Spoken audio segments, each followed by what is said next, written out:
মাসফি ডাক্তারকে বিদায় দিয়ে কবরস্থানে চলে গিয়েছিল। তানিয়ার কবর জিয়ারত শেষ করার পর মেঘালয়ের ছেলের কবরের সামনে বেশ কিছুক্ষণ দাঁড়িয়েছিল। তারপর সেখান থেকে বাড়ির পথে রওনা হয়। বাড়িতে পৌঁছানোর পর দেখলো ড্রয়িং রুমে মাহরিন মাথায় হাত দিয়ে বসে আছে।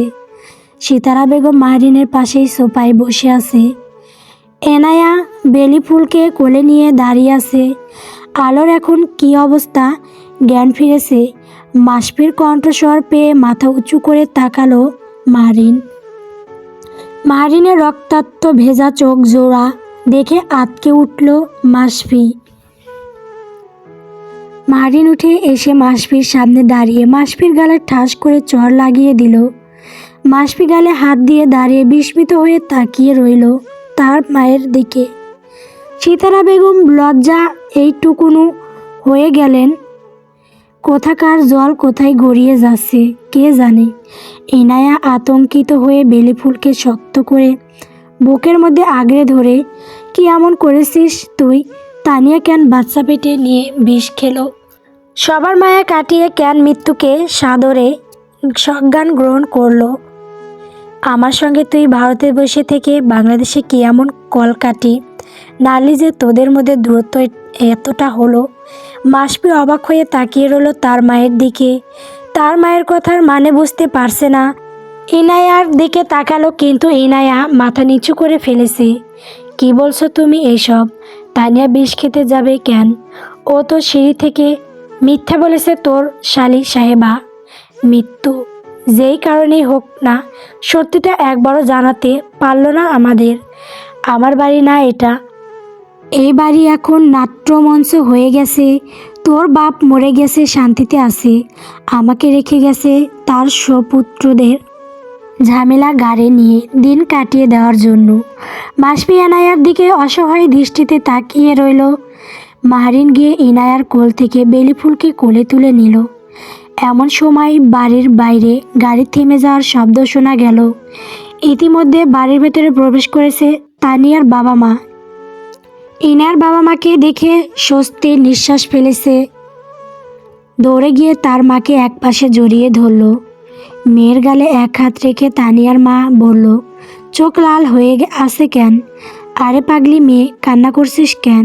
আপনার মেয়ের কূটনীতির সঙ্গে আপনিও কি সংযুক্ত আছেন বেআইন?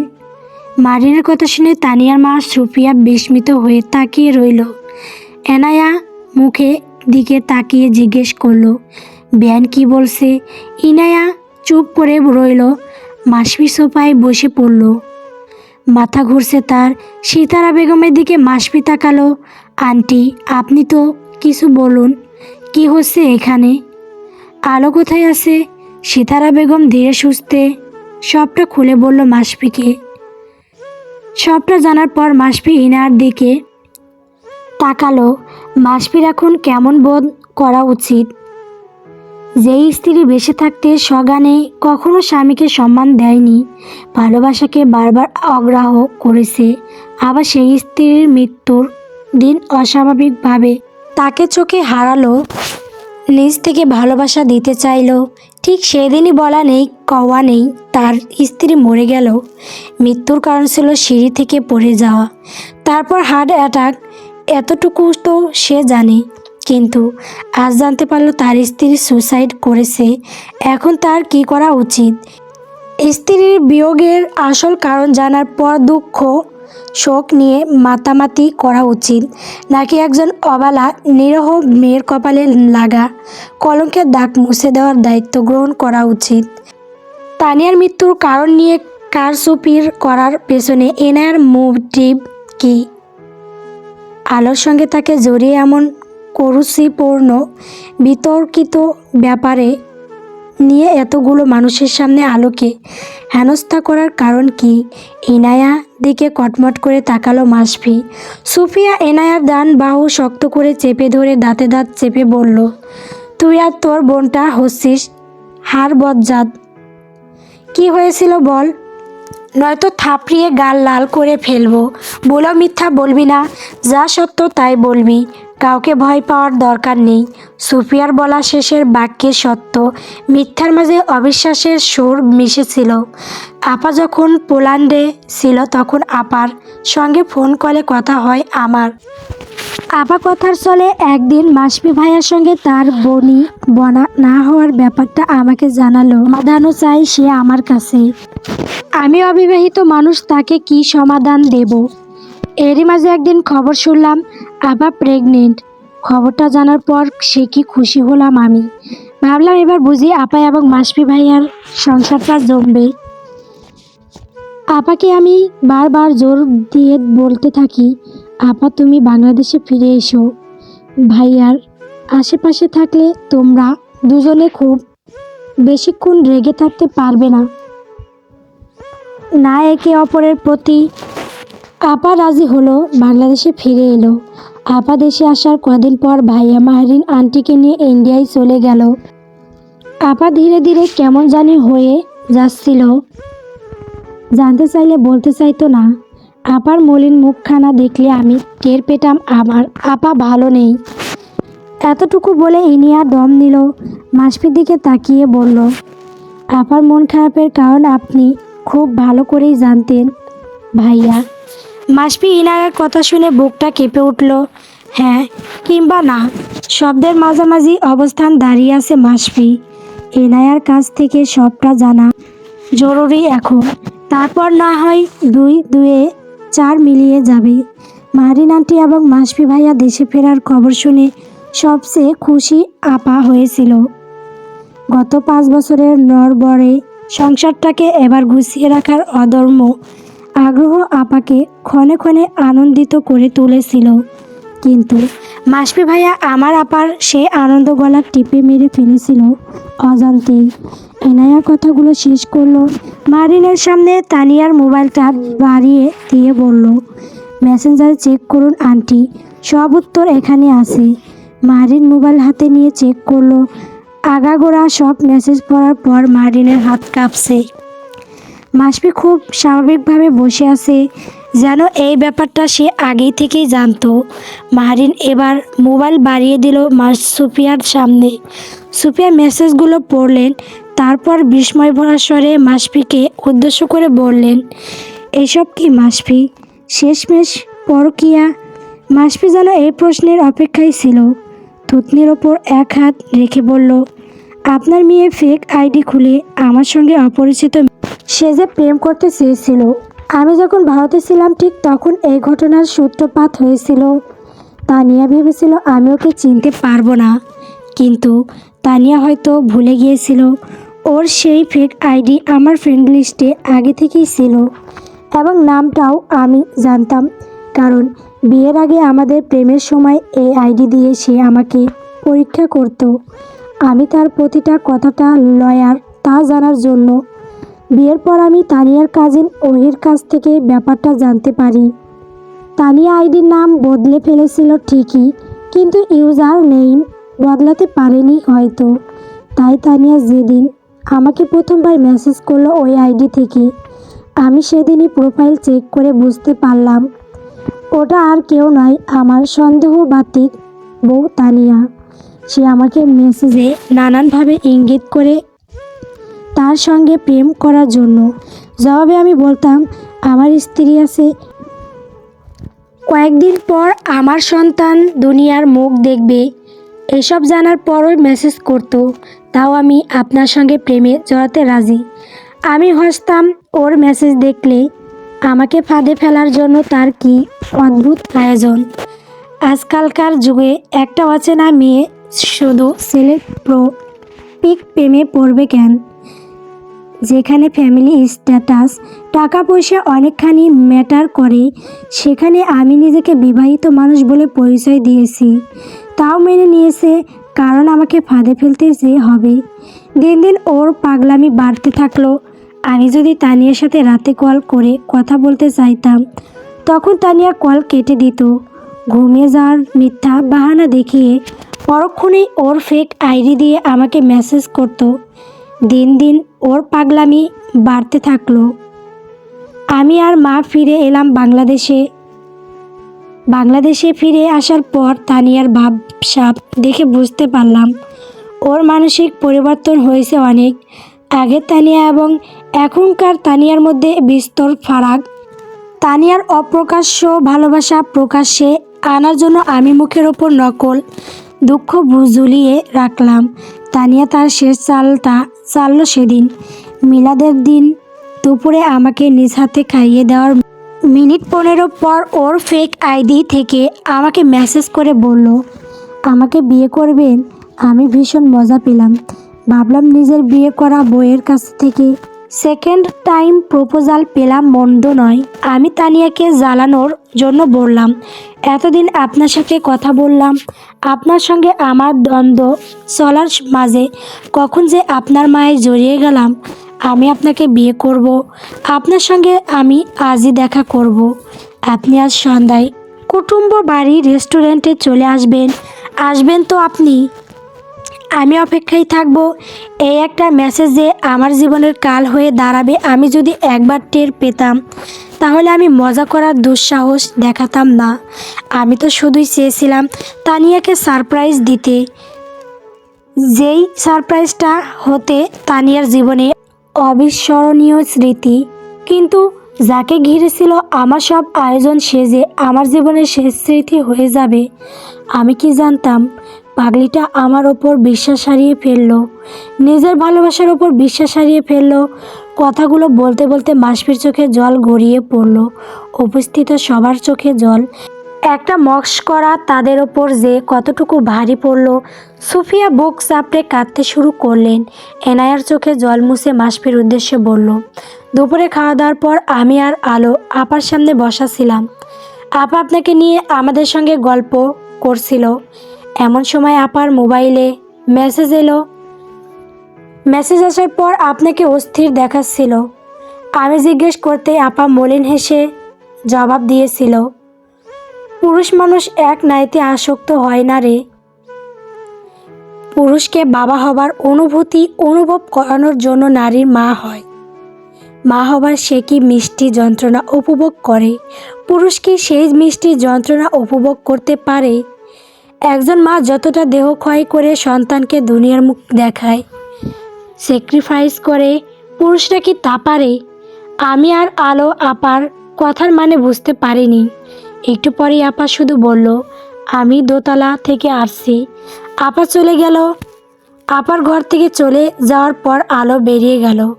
অনেকক্ষণ সময় পেরিয়ে যাওয়ার পর যখন দেখলাম আপা এবং আলো ফিরে আসছেন না, তখন আমি রুম থেকে বেরিয়ে সিঁড়ির কাছে আসতেই দেখলাম মাসফি ভাইয়া আলোর সামনে গোলাপ ফুল বাড়িয়ে রেখেছে। আলো হাসি মুখে ফুলটা হাতে নিল। এতটুকু দৃশ্য আমার যে কেন সহ্য হলো না কে জানে। আমি দ্রুত চলে গেলাম দোতলায়। সেখানে গিয়ে দেখলাম আপা নেই। আমি আবার নিচে গেলাম, মাহরিন আন্টির ঘরে চেক করে দেখলাম সেখানেও আপা নেই। দোতলায় গিয়ে দেখলাম আলো আপাকে কী যেন বলছে। আলো আমাকে দেখে বলল ভাবি কী যেন খেয়েছে। আমি আপার সামনে গিয়ে কিছু প্রশ্ন করার আগেই আমাকে দেখে আপা বলল যে সে এতদিন ভুল মানুষকে ভালোবেসেছে। আমি আর আলো মিলে আপ্পাকে বোঝাতে লাগলাম মাসফি ভাইয়া ভীষণ ভালো মানুষ। তখন আপা আমাকে বলল সে আমাকে কোনোদিনও ভালোবাসেনি, সে আমাকে ভুলে অন্য নারীর ওপর আসক্ত হয়েছে। আপার কথাগুলো আমি সম্পূর্ণ অপেক্ষা করে নিচে দৌড়ে গেলাম মারিন আন্টিকে ডাকার জন্য। আন্টিকে দেখে সিঁড়ির কাছে আসতে না আসতে অঘটন ঘটে গেল। আপা পা পিছলে পড়ে গেল। চোখের সামনে এত কিছু হুট করে হয়ে গেল যে আমি শুধু দেখেই গেলাম। আপা আমার হাতটা ধরে যখন বলল খবরদার মাসফি যেন আমাকে স্পর্শ না করে এনায়া, আমি তখনই বুঝতে পারলাম মাসফি ভাইয়ার ওপর আমার আপা এত অভিযোগ কেন। হয়তো আলোর সঙ্গে মাসফি। এনার কথা বন্ধ করে চোখের পানি মুছল। তারপর মাহরিনের দিকে তাকিয়ে আবারও বলতে শুরু করলো তারপর তো আপা চলে গেল। শুধুমাত্র আপার দেহটা যেন কাটা ছেঁড়া করা না হয় সেজন্য আমি ডাক্তারের সঙ্গে চুক্তি করে আপার লাশ অক্ষত রাখি। কারণ আপা বেঁচে থাকতে তার দেহে কোনো আসরের দাগ পছন্দ করতো না, যদিও বেলি ফুলের জন্য শেষমেশ আপার লাশটাকে কাটা ছেঁড়ার মধ্যে যেতে হয়েছে। আমি সত্যিই হয়তো অনেক খারাপ একটা মেয়ে, কিন্তু খারাপ বোন নই। আমার আপার জানাজা যেন হয় আমি সেজন্য মৃত্যুর আসল কারণ লুকিয়ে রেখেছি। ইনায়া চুপ হয়ে গেল, বুকের মধ্যে চেপে রাখা কথাগুলো বলে যেন আজ তার হালকা লাগছে ভীষণ। মাসফি সোফা থেকে উঠে দাঁড়ালো, তারপর ইনাকে উদ্দেশ্য করে বলল, আমার সঙ্গে আলোকে জড়িয়ে নোংরা কথা বলতে তোমার মুখে বাঁধলো না? অস্বীকার করতে পারবেন আপনি আলোকে সেদিন ফুল দেননি? দিয়েছি আলোকে, তবে তানিয়ার খোপায় গুজে দেওয়ার জন্য। তুমি সাধারণ একটা দৃশ্য দেখে তুমি কত বড় একটা নোংরা দৃশ্যপট তোমার মস্তিষ্কে সাজিয়ে ফেলেছ ভেবে দেখেছো?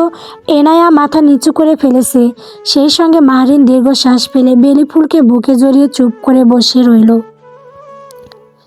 ইনায়ার কথা শুনে ঘটনার যাচাই বাছাই না করে আলোকে আদালতের ন্যায় কাঠগড়ায় কোনো প্রমাণ ছাড়াই দোষী সাব্যস্ত করা উচিত হয়নি। সুফিয়া বেগম সব জানার পর থম মেরে বসে আছেন।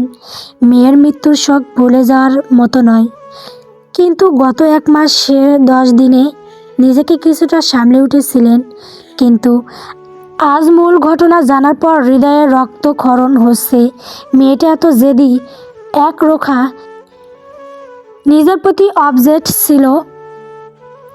যে মেয়ে ছোটবেলায় রেগে গেলে নিজের হাতে কামড় দিত, সেই মেয়ে যে বড় হয়ে এমন আত্মঘাতী হবে এমন ভাবনা কেন তাদের মাথায় এলো না?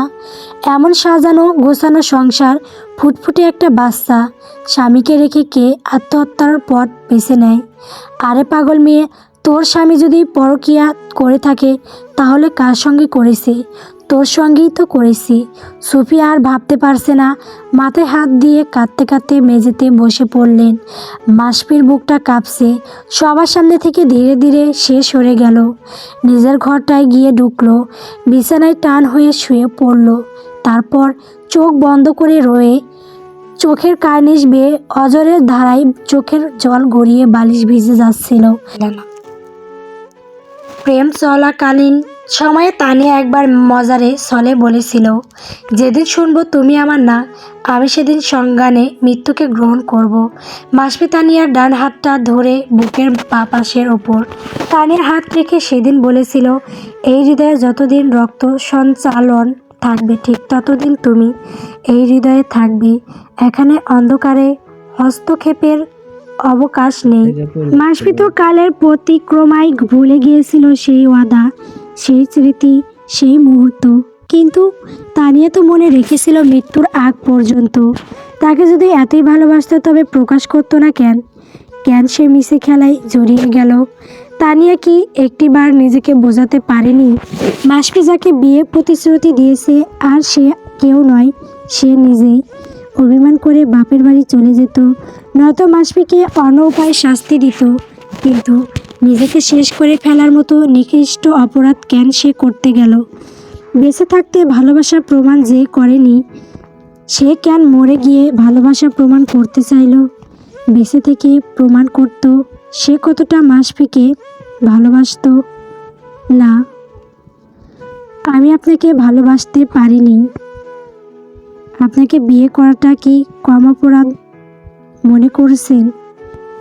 সেখানে আপনাকে ভালোবাসবো আমি। এখন আমার অপরাধবোধ অনুভব যেন আকাশ ছোঁয়া হয়ে গেছে। আলো মেঘালয়ের চোখের দিকে তাকিয়ে কথাগুলো বলতে পারল না। মেঘালয়ের পায়ের পাতার ওপর দৃষ্টি রেখে সে প্রশ্নের জবাব দিল। মেঘালয়ের হৃৎপিণ্ড কেঁপে উঠল, বুকের মধ্যে ফাঁকা ফাঁকা এক অচেনা অনুভব। ওই যে পাখি যখন খাঁচা ছেড়ে চলে যায়, খাঁচা তখন শূন্যতায় অনাদরে পড়ে থাকে, ঠিক তেমনি অনুভব হচ্ছে তার হৃদয়ে। আলোর কাছ থেকে 2 কদম পিছিয়ে গেল সে, পিছনে ফিরে 2 হাত দিয়ে নিজের চুলগুলো শক্ত করে চেপে ধরল। আঙুলের চাপে মনে হচ্ছিল যেন চুলগুলো ছিঁড়ে হাতের মুঠোয় চলে আসবে। শ্বাস প্রশ্বাসের তীব্র ওঠানামা তাকে অস্থির করে তুলছে। পিছনে ফিরল, আলোর মুখের দিকে তাকিয়ে বলল, আমাকে ভালোবাসার কোনো কারণ খুঁজে পেলে না, তুমি মিথ্যাবতী। মেঘালয়ের কথার আলোর মাঝে হেলদোল হলো না, মেঘালয়ের মুখের দিকে ভুল করেও তাকালো না। চোর যখন চুরি করে অথবা মিথ্যাবাদী মানুষ যখন মিথ্যা বলে তখন কিন্তু সে নজর মেলাতে পারে না। আলোর বেলায় হয়তো সেই একই কারণ ঘটেছে। মেঘালয় ধপ করে বিছানায় বসে পড়ল, দুই হাতের কোণয় ভাঁজ করে দুই উরুর ওপরে রাখলো। তারপর হাত দুটোর ওপর থুতনি ঠেকিয়ে চুপ করে বসে রইল। ভালো লাগছে না কিছু, এত কিছু যে হলো সেখানে তার কি দোষ? মাকে সে বরাবরই ভালোবাসে, ছোটবেলা থেকে মায়ের কাছে সকল আবদার করেছে। বড়বেলায় এসে মনে হয়েছে আলোর ব্যাপারটা যদি কখনো জানতে পারে তাহলে তার মা মেনে নেবে। কিন্তু আলোকে শুরু থেকে ভালোবেসে ভালোভাবে রাখার চেষ্টা করেছে, কিন্তু হঠাৎ কোন এক কালবৈশাখীর ঝড় এসে তাকে ঘুরিয়ে দিয়ে গেল। আলো মেঘালয়ের মুখের দিকে তাকালো না। তাকে দেওয়া মেঘালয়ের মিথ্যাবতী নামটা আজ যথার্থ সম্মান পেয়েছে। আলমারি খুলে তার বাবার বাড়ি থেকে দেওয়া গহনা, শাড়ি, থ্রি পিস এবং তার সার্টিফিকেটগুলো নিয়ে একটা লাগেজে গুছিয়ে রাখলো। লাগেজের চেন টানার শব্দ শুনে মেঘালয় অসহায়ের মতো তাকালো আলোর দিকে। আলো তার পরনের কানের দুল জোড়া, গলায় চেন, হাতের চুড়ি খুলে এনে মেঘালয়ের হাতের সামনে বাড়িয়ে ধরল। মেঘালয় আলোর হাতটা সরিয়ে দিয়ে বলল, পাগলামি বাদ দাও আলো, মন খারাপ থাকলে বাপের বাড়ি থেকে ঘুরে এসো। আর এগুলো খুলে এনে আমার সামনে রাখার মানে কি? মেঘালয়ের সামনে আলো থাকা যাবে না।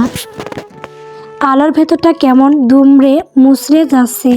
মানুষটাকে ছাড়া নিজেকে কল্পনা করতে পারছে না, অথচ তাকে ছেড়ে চলে যাওয়ার পরিকল্পনা এখন বাস্তবায়নের পথে। এত এত কথা বলতে পারে মানুষটা, অথচ আলোকে একবার মুখ ফুটে বলে ভালোবাসি বলতে পারে না। এবার নিজের প্রতি প্রচণ্ড বিদ্বেষটা জাগে। ডাক্তার সাহেব তাকে কখনো ভালোবাসেননি। এত মায়া, এত যত্ন হয়তো করুণার বহিঃপ্রকাশ ছিল। তার মতো একজন নারীকে এক ঘরে একই বিছানায় জায়গা দেওয়া যায়, কিন্তু মনের অলিন্দে জায়গা দেওয়া যায় না। আলো দীর্ঘশ্বাস ছাড়ল। বিছানার ওপর মেঘালয়ের পাশে গয়নাগুলো রেখে বলল, কারণ এগুলো আপনার দেওয়া। আমার দেওয়া বলেই কি রেখে যেতে হবে? আমার দেওয়া অনেক কিছুই তো তুমি সঙ্গে করে বয়ে বেড়াচ্ছ, সেগুলো ফেরত দিয়ে যাও তাহলে। মেঘালয় উঠে দাঁড়ালো, আলোর ডান হাতটা ধরে কাছে টেনে কথাগুলো বলল। আলো মেঘালয়ের চোখের দিকে তাকিয়ে হাত ছোটাতে গিয়ে বলল, আপনার দেওয়া কোনো কিছুই আমি নিচ্ছি না, যা দিয়েছেন সব রেখে যাচ্ছি। আলমারিতে রাখা আছে সব।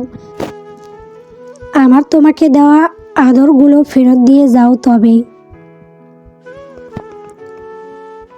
গল্প মেঘের ওপারে আলো পরবর্তী পর্ব পাওয়ার জন্য অবশ্যই চ্যানেলটিকে সাবস্ক্রাইব করবেন। ধন্যবাদ।